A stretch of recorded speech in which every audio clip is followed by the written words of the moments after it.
you're wrong and I'm right, listen to everything that I'm saying, and you should do as I say with that.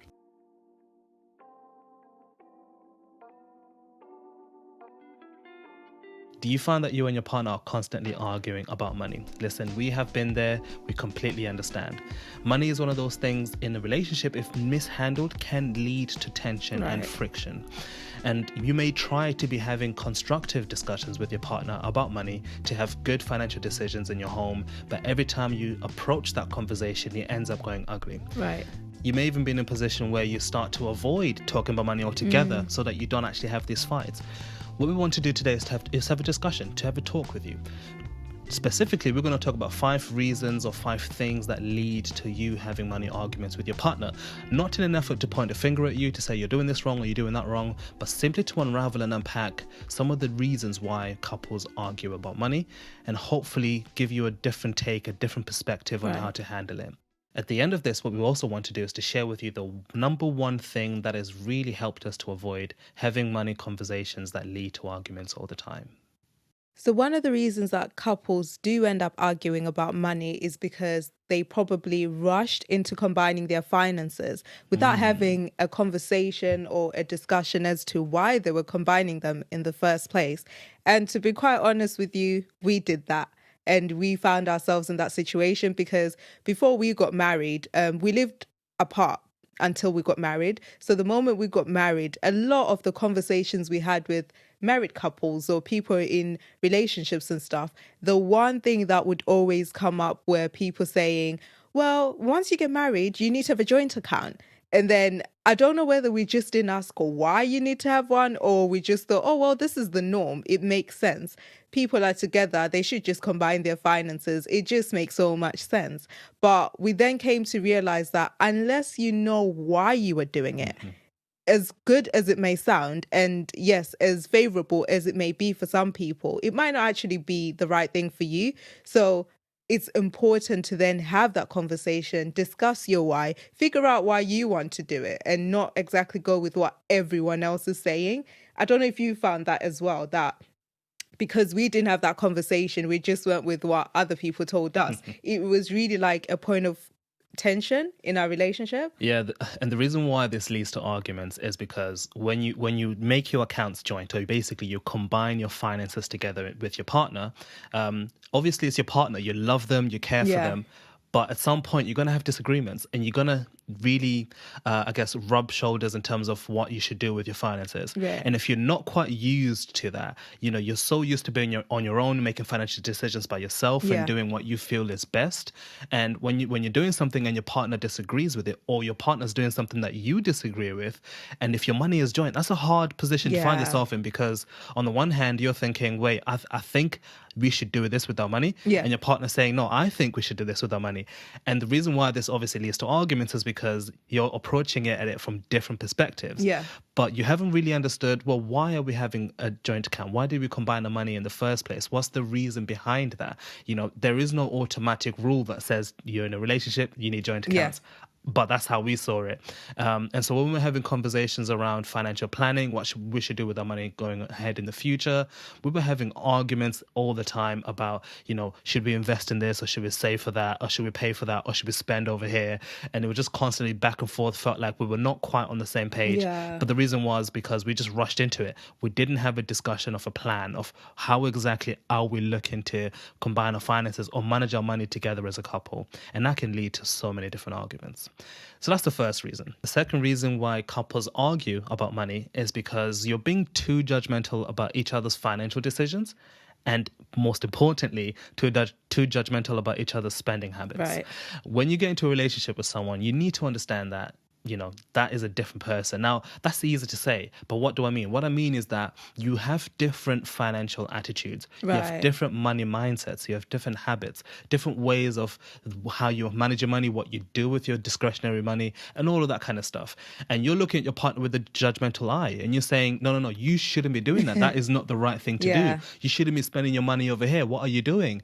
And that kind of mindset and approach could then lead to you having arguments. Because you can imagine if someone's coming at you pointing fingers, Yeah. that's already starting off the conversation in the wrong ground, because you're not coming to them to say, hey, how is it going? How are you doing with your finances? You're simply saying you're wrong and I'm right. Listen to everything that I'm saying and you should do as I say with that. Yeah, and I guess it goes back to the whole spending habits thing. Mm-hmm. You have to understand that before you come together or join your finances or whatever you do, before you get in that relationship, you've already got two different attitudes towards spending your money. One of you might be a saver, one of you might be a spender. But if you don't have that conversation beforehand, or if you don't try to figure out what the other's spending habits are or what their upbringing was concerning money, it will then cause tension when you're now in the relationship and then you're seeing how the other person's spending money, and then you're wondering like, but I'm a saver, why is he always spending? Or I like spending my money, why is she always saving? Do you know what I mean? So you have to then have the conversation and try to figure out where you both stand. And I guess one of the things that we ended up doing, because we found that we were butting heads with this particular issue, was we decided to have a spending allowance in the budget. And when we had the conversation about actually having that spending allowance, we were like, you know what, with that money, do what you want whenever you want. There's no judgment, there's no questioning like, why do you have 50 Amazon packages coming this week or whatever? As long as you're spending your allowance the way you want to spend it, it's not for the other person to get involved. And we've actually found that that's really, really helped us, because you're not really then trying to figure out like, well, where did you get the money to have those 50 Amazon packages? At that point, you already know that actually we had the agreement that you do what you want with your spending money, so it's absolutely fine. Yeah, and you see that question right there is what leads to arguments. Where did you get the money to do this? I think that's such a question that literally questions, your partner's ability to handle finances or their ability to spend their own money, sort of thing. And it gets really, really, I guess, negative when you ask that question in that way. So that leads us on to the third reason. Now, this one is one of my favorites, not because it's something that I do a lot, but because I absolutely understand why it's a reason why couples then argue a lot. And it's giving money to others. Now, when you're in a relationship, you find that there will be times where your friends may ask you for money, your family may ask you for money. And to be quite honest, there's a lot of genuine times when they're asking because someone's really in need. But then there may be some other times where they're just asking to maybe sort of fulfill their wants that they have rather than a need. And if you don't set boundaries from the beginning as a couple, it's very easy for these people to then drive a wedge between the two of you. And it's so important to, once you get in the house, if you decide, okay, we're actually going to combine our finances or whatever you're going to do, it's important to then say, okay, so how do we deal with people that then call us and they're like, oh, Tando, can I just borrow this amount of money? Or Lindy, can I just borrow this amount of money? Setting boundaries from the get-go is so important. Yeah, and arguments here don't come from the fact that somebody's asked, you for money or me for money. It's really that, okay, my friend has asked me for money and I gave my friend money without having that conversation with you. And that's where the arguments really start to come in play. And this particularly is a touching point if you are combining your finances. Because if I'm giving money, that's coming out of both of us, really. It's coming off our part. And I'm making a decision to give money to my friend and to my family member out of our part without our consent. And that's where the arguments really start to come in play. It's not an issue if you have separate money and you're keeping your money separate and you can do what you want with your money and your partner does what they want with their money. But if you're saying, okay, this is our money, we're putting money together, you have to make sure that if you're going to be giving money, you both have to be in agreement. Even if it's like your mom, you say, yo, that's my mom, fam.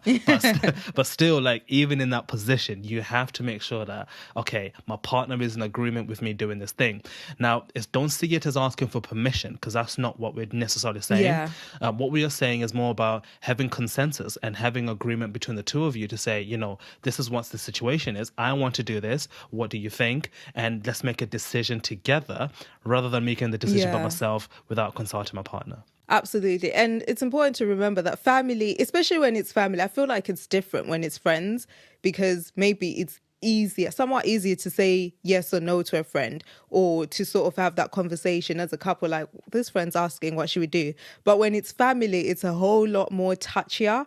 And it's a sensitive issue, because it's like, yeah, but that's my mom, or that's my sister, or that's my brother. I have to give them the money. Do you know what I mean? But it's a lot better, I guess, when it's friends or people that are more distant than your actual family and stuff. And I guess the one thing that worked for us is when we got married, what we actually decided to do was we had this conversation from the get-go, because we were like, so what happens when your mum or my mum or your dad or my brother then asks for money? We decided that actually, let's flip it a little bit. We had conversations with our own families, and I basically say to my mom and my brother, if you want money, you go ask Tando. Because the other thing is, you don't want your partner to then constantly feel like, well, her family is just always asking for money. Do you know what I mean? And they will always ask me, like, all the time, why do they keep asking her without maybe sort of involving me in that discussion when they ask for money? So we decided, no, we'll actually flip it. So on the reverse, if anyone in his family wants money, they will then come to me and ask for the money. And I feel like from that very conversation, our families knew boundaries from the get-go. So they were like, oh, okay, then there's boundaries that they have. So we can't exactly just be going, well, that's my son, he would just give me the money, or that's my daughter, she would just give me the money. So we set this in our relationship to sort of help us not constantly fight and go back and forth about people asking for money or family asking for money. But maybe that's something you may want to do as well. Create a way or create some sort of boundary where you both feel respected when money is being asked of. Okay, so the fourth reason why couples argue about money is because one of you is making the financial decisions on your own without consulting your partner. Now, we touched on this slightly just a moment ago, but this is to do with pretty much any situation. Right. This could be things like, I don't know, savings, investments, debts, signing up to new credit cards, whatever the case is. If you're making a financial decision that impacts the both of you without consulting your partner, Right. man, that's a red flag for me. That's going to cause so many different arguments and so many tough conversations to have, because at the end of the day, for me, that tells me that you don't respect my opinion, you don't respect my Right. input, and you don't respect my you don't value what I have to say about this topic because I feel a certain way about it. We may be in agreement about it, but that's not the point. The Yeah. point is simply that you can't make decisions on your own that impact the both of you without consulting your partner. Right. And I like how you mentioned respect there, because yes, it was a financial thing, but look how it's then brought respect onto the table. And once you feel like, and once you're in a relationship and feel like, well, my partner doesn't respect me, now that brings up a whole lot of other issues with it. So it's important to then have that conversation, talk to each other without going to then make the decision that, you know what, I'm just going to do it without telling the person. Respect each other. If anything, respect each other enough to just talk about it, have a conversation about it. And number 5. Now, this one is a very, very big one. So stick with us for a minute here. And it's the simple fact, and this is the truth. This is not something that, is our own thoughts. This applies to almost every single relationship. You and your partner are different. You have different money beliefs. You have different money attitudes. Right. You have different thoughts about money, the way you feel about money, the way you view money. It's all going to be different in one way or another. You could be a saver and your partner might be an investor. Even in that, there's a very big difference. You could be somebody who really believes in, I don't know, earning a high income and doing the most in terms of making money, and your partner doesn't believe that. And you may be in a position that, you and your partner basically believe in two different things. And the reason why this then leads to arguments is because, well, you haven't understood each other. You haven't taken the time to understand, this is how my partner feels and thinks about money, in order for you to then understand how to approach certain topics or how to present certain things or how to make certain financial decisions. So to give you an example from our situation, so for me, I'm very big on music, very, very big on music. And so because I value music, I am literally A-okay to spend a good amount of money on instruments or any other things like earphones and etc. because I'm very big on music. But if Lindy doesn't understand my values, she would then want to understand why my financial decisions are so big in that area. And she might start to then say, well, like, why are you spending all this money on a pair of earphones or on a new instrument? And for me, that's what I value. Literally, like, I am happy to put my money beliefs towards the things that I value in my life. Right. And one of those things is music. So I'm happy to spend that money. But if you have different money beliefs and you don't really take the time to, I guess, really understand each other and connect with each other in that sense, you will forever be butting heads in terms of certain things, because money is something that's on the surface, but your money beliefs is underneath the surface. The bit that you don't see is the bit that influences their actions and their decisions. Absolutely. And another thing or another example And this one stems from upbringing, for example. You may be someone where growing up, your family taught you that actually when you visit someone's house, it's really important and it's really good for you to maybe buy a bottle of milk, buy some bread or something. Take something with you. Don't just go empty-handed. Whilst on the other hand, someone else is like, no, but if I'm invited to someone's house, that should pretty much mean that they've got the food and they're just going to serve me and everything is okay. And you can find that you can butt heads about that because you could be visiting that particular household quite a lot. And then one of you is like, well, we're going to that so and so's house. We always have to make sure we've brought them some sort of groceries when you're going to your house. And your partner's out there thinking, hold on a minute. So every single time we go to that person's house, I'm having to take money out of my pocket to buy them food. Yet they know that we are coming. Why should I be doing that? And it goes back to the way that people, maybe in that particular example, it goes back to how the person was brought up. It's important for you to try and understand why they have that particular belief and where it stems from. I feel like a lot of our money beliefs are rooted in the way that we were brought up. So if we don't have that conversation and try to understand each other's background or try to understand what money was like for us when we were growing up, it will be very hard and become a point of contention in your relationship. Yeah, see, and that right there, what you were just explaining about learning about each other's money mindsets is really the number one thing that we've done to avoid having money arguments. Because the moment we understood where each of us was coming from, and the moment we took time to essentially put each other's in your partner's shoes, is the moment that we stopped having money arguments and we started to really understand, okay, this is how you feel about this situation, this is how you think about this situation. I didn't realize that this is how you think and feel. And so now that I know, I've got some insight that I'd never had before. Yeah. And now I understand maybe why you were not for the decision that I wanted to do with my finances. And trust me, just by doing this one thing alone, you will honestly go a long way to avoid having money arguments. And that is one of the reasons why we definitely put together the Couples Money Workbook, so that you can have the tools and techniques that you need to learn about each other's money mindset, so you can actually avoid having these kinds of discussions that lead to arguments when you're talking about money. And those are the 5 reasons why we believe couples fight about money. Now, as we said earlier on, we didn't want this to be a pointy finger type of discussion, but we just want to give you a different perspective on things. And hopefully this discussion has given you some insights into how you can maybe have better money conversations with your partner. Don't forget to check out the Couples Money Workbook. The link is in the description for you to check out and literally start working together as a team with your finances.